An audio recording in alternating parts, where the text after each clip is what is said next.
कौन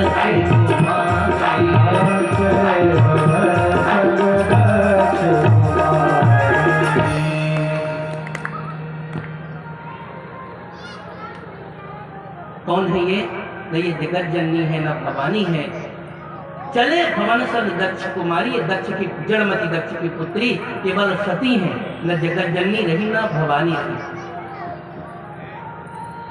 मेरे छोटे भाई संतोष आचार्य जी, कल मैंने इनको एक बात शाम को कही और ये हमको लगता है कि हमारे हर किसी के जीवन में ये बात उतरनी ही चाहिए। यहाँ पर बहुत से विद्यार्थी भी हैं और कलश यात्रा में बहुत से स्कूल की बेटियां भी सम्मिलित थी। आपके घर का बेटी अथवा बेटा जब भी आप एक गिलास पानी मांगो तो कहे कि मम्मी दिख नहीं रहा, पढ़ाई कर रहा हूँ या कर रही हूँ। आप डिस्टर्ब करते रहते हो तो माता पिता को भी लगता है कि बेटा बेटी पढ़ाई कर रहे हैं, डिस्टर्ब न करें। अब बेटी बेटा पढ़ाई कर रहे हैं, कुछ और कर रहे हैं, पता कब चलेगा? जब एग्जाम हो जाएगा, एग्जाम में जब रिजल्ट आ जाएगा तो पता चल जाएगा कि वास्तव में पढ़ाई किया है कि नहीं किया है।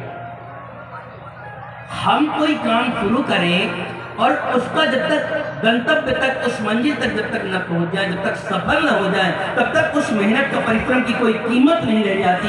इसलिए किसी कार्य को शुरू करो तो उसको अंतिम छोर तक पहुंचाए बिना बीच में रुकना बिल्कुल भी उचित नहीं है। इसलिए पूर्णता के लिए लगे रहना चाहिए। यही बात कहा मैंने कि 6 बजे की ट्रेन है तो आप, बारिश हो रही है, वर्षा हो रही है कि रोड जाम में, ट्रेन को फर्क नहीं पड़ता, 6 बजे वो चली जाएगी। इसलिए 6 बजे आप पहुंच जाओ। इसी को कहते हैं समय को पहचान, समय को पहचान के काम करना। अब आप लोग कथा सुने, 3 घंटा ताली बजाए और फिर चले गए, तो कैसे पता चले कि आपने कथा सुनी है? तो 2 बातें हैं साहब। जो सच्चे मन से कथा सुनी वह घर में जाएगा, पहले कथा का नियम है, पहले श्रवण। जब तक यहाँ आके कथा में बैठो तब तक हिलो डुलो नहीं, दीदी बहनी भैया न करो, दीदी भैया बहनी न करो। और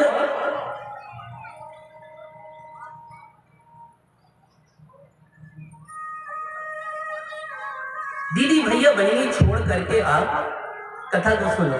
पहले श्रवण करने के बाद जब अपने कान से सुन लो, फिर उसके बाद मनन।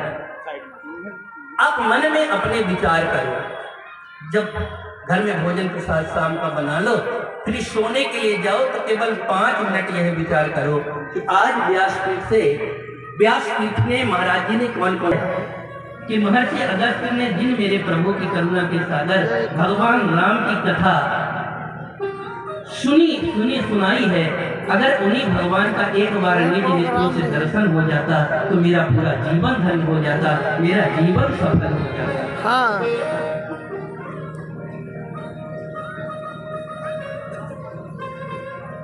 हाँ। और एक बात कहें, हाँ। हम लोग भगवान को चाहने वाले लोग नहीं हैं, हम लोग भगवान से चाहने वाले लोग हैं। अभी तो ये भी भोले बाबा के पास आप लोग आते हो ना, 9 दिन के लिए देखो झूठ हाथ उठा के बता दो, जिसने भगवान भोलेनाथ को मांगा हो और कुछ ना मांगा हो। देखिए कितने स्वार्थी लोग हैं हम लोग जब भी भगवान के पास जाते हैं एक बड़ी लिस्ट लेकर के जाते हैं। सच तो कहें, भगवान को भी हम लोग रिश्वत देते हैं और भगवान को भी हम लोग ब्लैकमेल करते हैं।